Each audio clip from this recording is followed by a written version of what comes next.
Ang malagim na sinapit ni Aida sa anak ng landlady. Itago natin sa pangalang Aida Litsinova na isang Latina. Nangyari ito noong January 25, 2013 sa Bochicato, isang tagong baryo sa bansa ng silangang bahagi ng Brazil.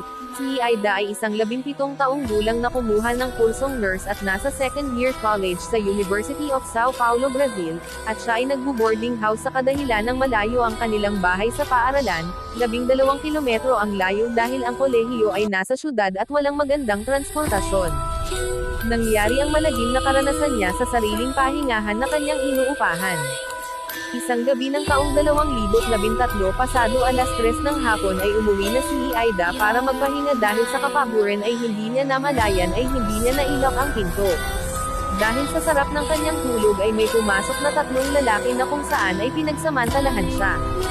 Biglang nagising si Aida dahil sa may humihila ng kanyang damit pang baba.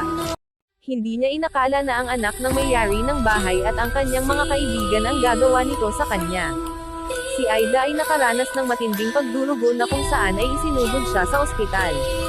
Napag-alaman ng landlady na ang kanyang anak ang salarin kung kaya't isinuko niya ito sa awtoridad at nakulong ang 3 salarin.